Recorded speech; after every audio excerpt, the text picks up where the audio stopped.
BJP ने लोकसभा चुनाव को लेकर उम्मीदवारों की पहली लिस्ट जारी कर दी है, जिसमें बीजेपी ने 195 उम्मीदवारों के नाम का ऐलान किया है।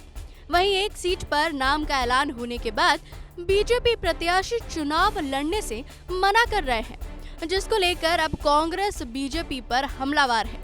दरअसल शनिवार को बीजेपी ने जो लिस्ट जारी की, उसमें ममता दीदी के गढ़ यानी कि बंगाल के आसनसोल सीट से भोजपुरी सुपरस्टार पवन सिंह को मैदान में उतारा, लेकिन रविवार को पवन सिंह ने चुनाव लड़ने से इनकार कर दिया।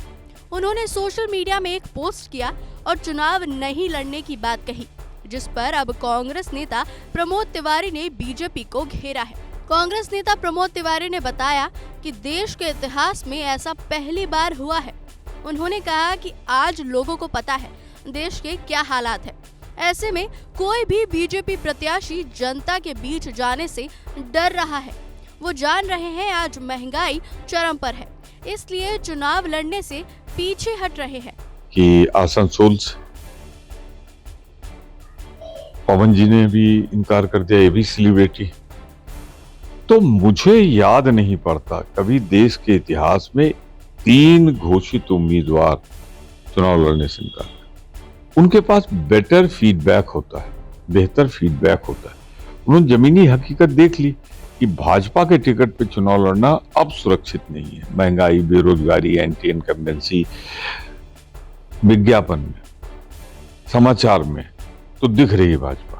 जनता के बीच में जाओ तो महंगाई, बेरोजगारी, वादा खिलाफी, छूट, 15 लाख, 2 करोड़, इन सब की वजह से जनता में रोष है। तो जानते हैं हासिल क्या होने वाला है। इसके साथ ही प्रमोद तिवारी ने पवन सिंह के चुनाव नहीं लड़ने का कारण भी बताया। कहा कि पवन सिंह को पता है हार का सामना करना पड़ेगा, साथ ही उन्हें अपनी प्रतिष्ठा बचानी है और उन्हें जनता के आक्रोश के बारे में भी पता चल गया है। ऐसे में कौन चुनाव लड़ना चाहेगा? तो आपका कहना है कि हार की आशंका के मद्देनजर पवन सिंह ने चुनाव लड़ने से मना किया है? हार की आशंका, दूसरा जनता का रोष, तीसरा अपने आप को प्रतिष्ठा बचाने के लिए लोगों ने चुनाव लड़ने से इनकार किया होगा, क्योंकि और कोई कारण तो किसी ने बताया नहीं। इसके साथ ही कांग्रेस नेता प्रमोद तिवारी ने यूपी में बीजेपी के मौजूदा सांसदों के नाम का ऐलान नहीं करने पर भी सवाल उठाए। बोले, बीजेपी को मौजूदा सांसदों के जीतने की कम आशंका दिखाई दे रही है, इसलिए उनके नाम घोषित नहीं किए, नहीं तो पहली लिस्ट में उनके नाम होते। 35 साल से, 40 साल मेरे जीवन के 44 साल हुए, 35 साल से मैं टिकट बांट रहा हूँ।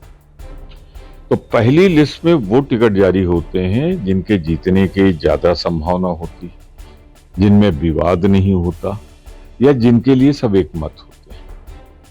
तो जो सीटें भाजपा को लगता था उन्होंने अपने सीटिंग रिपीट किया, कोई नया तो किए नहीं। सीटिंग में सिर्फ 3 काटा है, बाकी तो उन्होंने सब रिपीट कर दी। जिनको नहीं दिया इसके मतलब उनके जीतने पे उनको आशंका है, उनको रिपीट करने में दिक्कत थी, वरना तो आपके पास जो सीटिंग थे उनको जारी क्यों नहीं किया?